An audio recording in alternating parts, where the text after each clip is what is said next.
Hello students, welcome back to Hindi mirror channel. सभी students का Hindi mirror पर फिर से स्वागत है।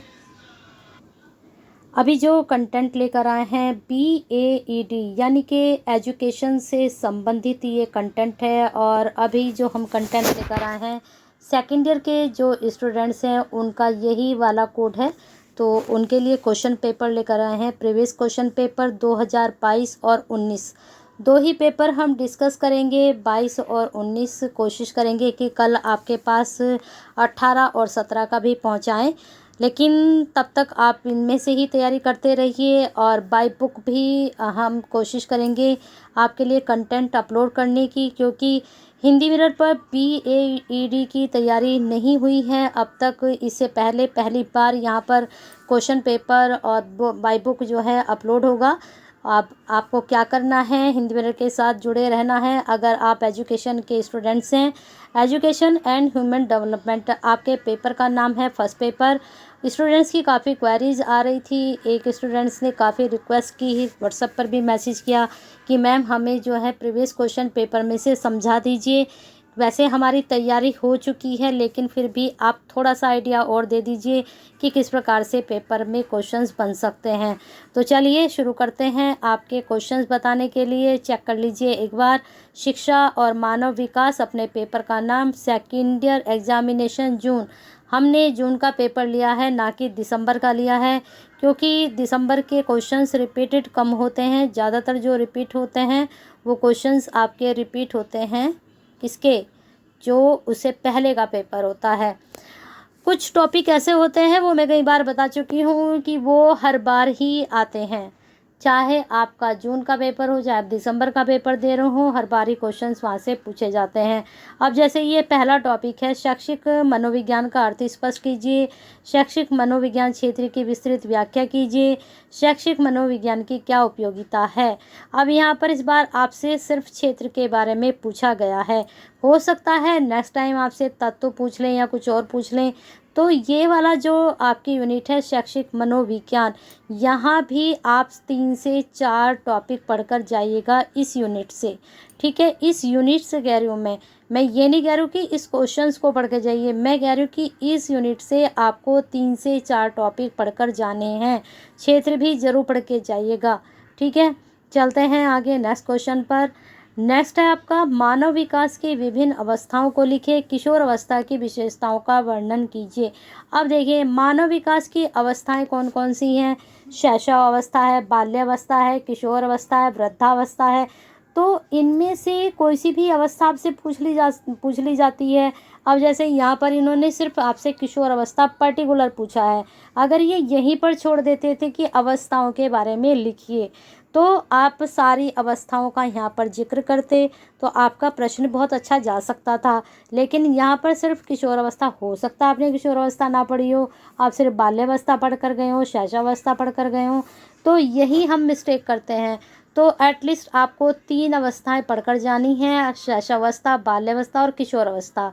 तीनों अवस्थाएं बहुत इंपॉर्टेंट है और 100% यहाँ से भी क्वेश्चंस बनेगा। 2 क्वेश्चन आपके पास पहुँच चुके हैं और यहीं से 1-2 आपका शॉर्ट भी निकलेगा। अब आते हैं थर्ड क्वेश्चन पर। अधिगम का अर्थ स्पष्ट कीजिए। थॉर्नडाइक के अधिगम सिद्धांत की विस्तृत व्याख्या कीजिए। इस सिद्धांत के शैक्षिक निहितार्थ लिखिए।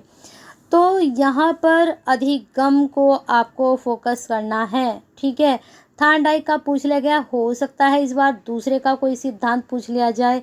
तो अधिगम में आपको 2 से 3 टॉपिक पढ़ने हैं। 2 तो मैंने आपको बिल्कुल क्लियर कर दी है, तो आपके प्रश्न आएंगे ही आएंगे। चलते हैं आगे। व्यक्तिक विभिन्नता का क्या अर्थ है। व्यक्तिक विभिन्नता के निर्धारक या प्रभावित करने वाले कारकों का वर्णन कीजिए। अब आपको बता दें, ये टॉपिक भी बहुत इम्पोर्टेंट है। प्रश्न यहाँ से शॉर्ट लॉन्ग जरूर निकलेगा। तो व्यक्तिक विभिन्नता, मुझे लगता है इससे इजी और कुछ नहीं होगा यहाँ पर एजुकेशन में। व्यक्तिक विभिन्नता, अलग अलग प्रकार के स्टूडेंट्स होते हैं। कोई बुद्धिमान होता है, कोई मंदबुद्धि होता है, कोई बिल्कुल मीडियम होता है। तो इस प्रकार से हमें व्यक्तिक विभिन्नता के जो निर्धारक तत्व हैं या कारक हैं उसके बारे में ज़रूर पढ़कर जाना है। तो 3 टॉपिक मैंने बिल्कुल आपको क्लियर कर दिए, यहाँ से प्रश्न जरूर तैयार करके जाइएगा। अब आते हैं चौथे टॉपिक पर। अभिप्रेरणा का अर्थ लिखिए, अभिप्रेरणा के घटकों को स्पष्ट कीजिए, अधिगम में अभिप्रेरणा की भूमिका का वर्णन कीजिए। अब देखिए, अधिगम भी और अभिप्रेरणा भी दोनों ही इम्पोर्टेंट है, बहुत ज़्यादा इम्पोर्टेंट है।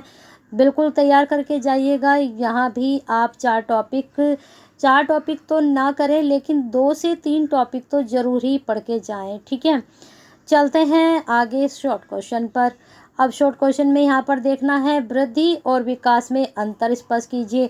अब इस बार इन दोनों का अंतर पूछ लिया गया। हो सकता है अगली बार जो यहाँ पर हमने भी पढ़ा अधिगम और आपका जो क्वेश्चन था यहाँ पर अभिप्रेरणा, दोनों का अंतर पूछ लेंगे, ठीक है। तो कुछ भी क्वेश्चन घूमते हैं वहीं के वहीं, इनको ये मॉडिफाई करते हैं और आपको परोस देते हैं। तो ये क्या करना है, आपको बिल्कुल पढ़ना है, डीपली जाकर पढ़ना है। तो इस बार वृद्धि और विकास को बिल्कुल डीपली पढ़ लीजिए। 2 से 3 टॉपिक यहाँ तैयार करके जाइएगा। यहाँ भी आपका 100% क्वेश्चंस बनेगा। चलते हैं, अवलोकन विधि का अर्थ स्पष्ट कीजिए। अवलोकन विधि के गुण दोषों को लिखे, बहुत इंपॉर्टेंट है ये भी। अब मैंने आपको 6 टॉपिक बता दिए हैं और 6 में से मैंने आपसे कहा है 2 से 3 आपको पढ़कर जाने हैं ज़रूर यूनिट में से। किशोर अवस्था दोबारा आ चुका है। किशोर अवस्था बहुत इंपॉर्टेंट है। यहाँ आपका एक क्वेश्चन तो 100% बनेगा, 2 भी 100% बन सकते हैं, लेकिन 2 से 3 क्वेश्चंस भी आपके यहाँ पर बन सकते हैं। लेकिन एक क्वेश्चन आपसे 100% पूछा जाएगा, कुछ भी वो आपसे पूछ सकते हैं। अवस्थाओं में ज़्यादा पूछा जाता है वैसे, ठीक है।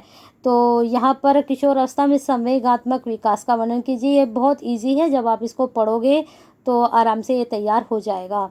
इसको आप देख लीजिएगा अगर आपको करना है। अब आते हैं हम सृजनात्मक बालकों की विशेषताएं।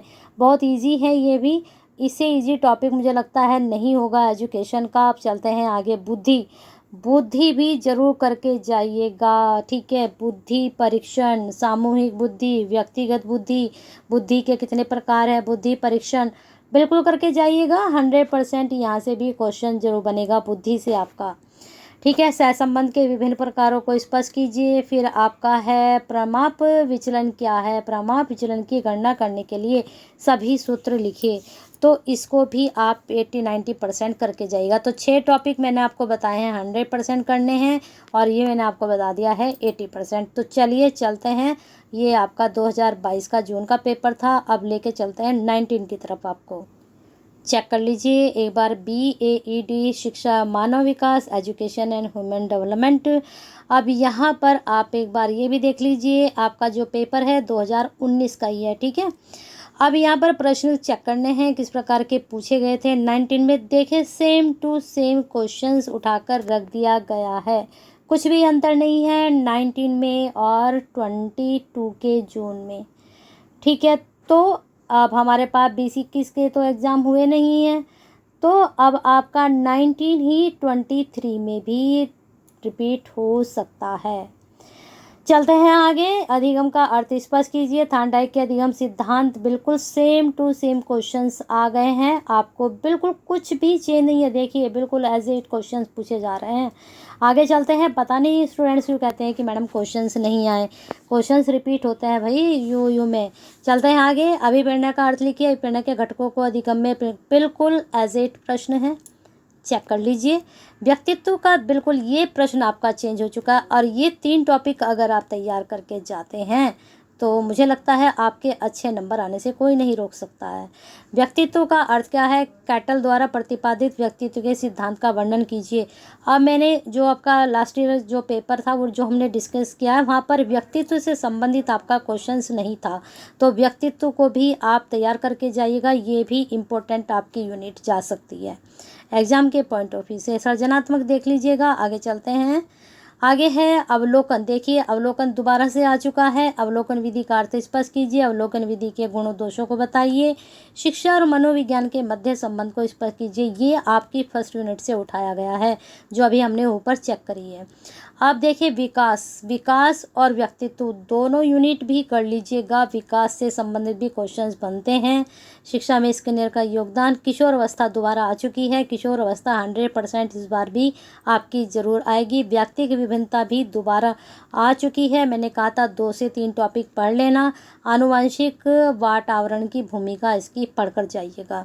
मध्यका का अर्थ स्पष्ट कीजिए। व्यक्तित्व मापन की प्रश्नावली, इसको भी कर लीजिएगा। ठीक है, व्यक्तित्व से संबंधित यहाँ 2 क्वेश्चंस आए हैं, हो सकता है इस बार यही वाले आपके रिपीट हो जाएं।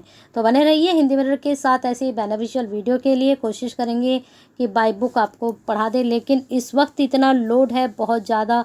SDSU की भी तैयारी, आपकी भी तैयारी, उधर एनवायरनमेंट का पेपर होना है स्टूडेंट्स का 12 तारीख को, उसकी भी तैयारी करवानी है। तो बहुत बिजी शेड्यूल है और इसके लिए आपको एक लाइक तो बनता है, कर दीजिए, शेयर कर दीजिए सभी स्टूडेंट्स को, क्योंकि आप जैसे बहुत स्टूडेंट्स हैं जो इस तरह के कंटेंट का वेट करते हैं और सब्सक्राइब अभी तक नहीं किया है, हमसे नहीं जुड़े हैं, तो आपका हमारा साथ अगले साल भी होने वाला है। तो तब तक बेल आइकन हिट और सब्सक्राइब के साथ साथ शेयर करते रहिए और कमेंट बॉक्स में क्वेरीज के साथ साथ फीडबैक ज़रूर भेजें जो हिंदी मिरर आपको प्रोवाइड कराता है कंटेंट।